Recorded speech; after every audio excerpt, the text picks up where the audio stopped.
Well, if you saw my last video, you saw me tear apart the travel trailer, and it's right over there now. It is now a soon-to-be utility trailer. But I wanted to go over a few of the things that I was able to scavenge from the project. I had a total of 7 windows in my travel trailer, and I was able to save 6 of them. One of them had a broken window, so I went ahead and threw it away. Don't know exactly what I'm going to do with these. Don't have any immediate use for them, so I'll probably put them on Craigslist.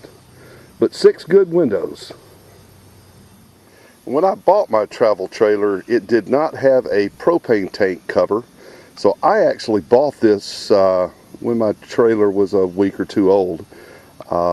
This is a dual propane tank cover, and it's just in perfect shape. Probably will sell that on Craigslist as well. You also saw on the video from the demolition that I was able to save my refrigerator.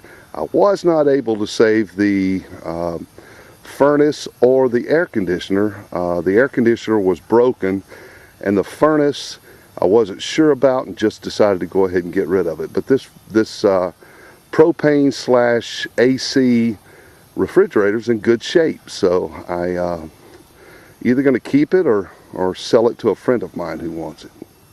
I was also able to save my rooftop antenna. I know that this will work much better than the rabbit ears that I have stored away for a crisis or collapse situation, so this is going to be a keeper for me. Here's the combination AC-DC service panel. On the right there you see 1, 2, 3, 4, 5, 6, 7, 8, 9, 10 DC breakers, or actually fuses, and the positive post for each one of them. In the rear of that is a negative bus bar, and on the right side of the panel you have the AC breakers. The one to the far right is the main breaker, and then you have 4 20 amp breakers.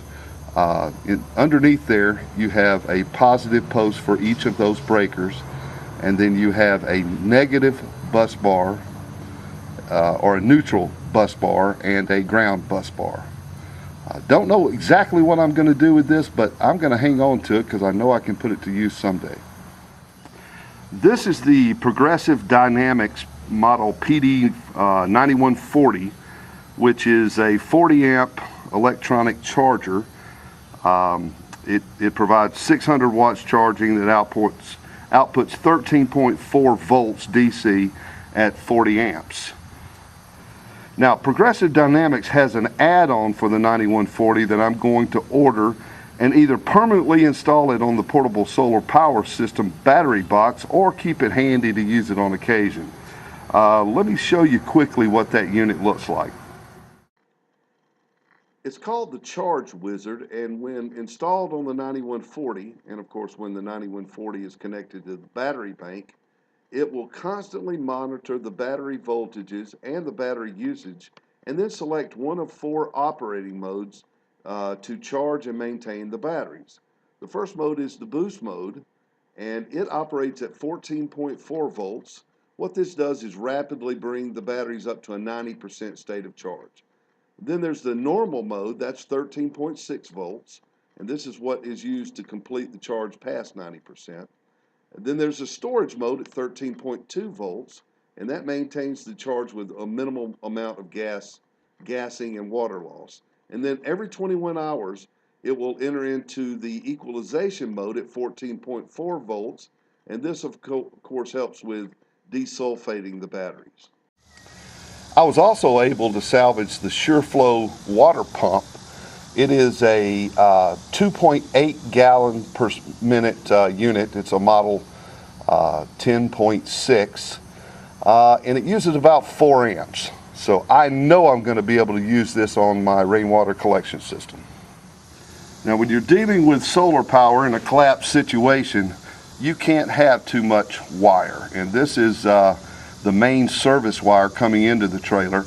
It is 8 gauge, 3 conductor.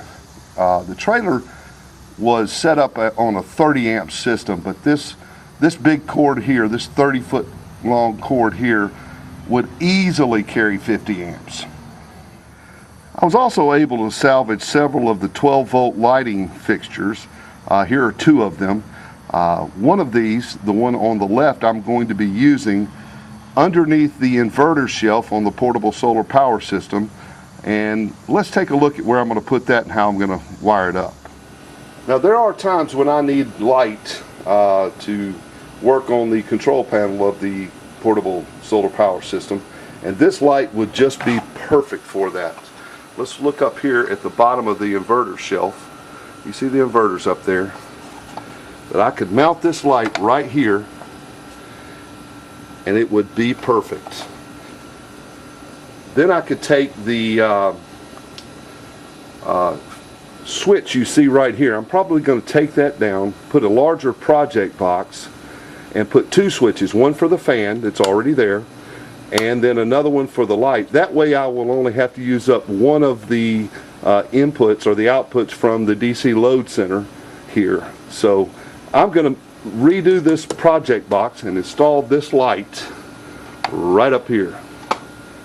I was also able to scavenge a lot of wire. It was an incredible amount of wire that came out of this small travel trailer. Both 14 gauge AC wire and from 10 gauge to 20 gauge DC wire, and just probably 200 feet of DC wire. Well, those are a few items I was able to salvage from the travel trailer demolition. Thanks for watching, and please subscribe.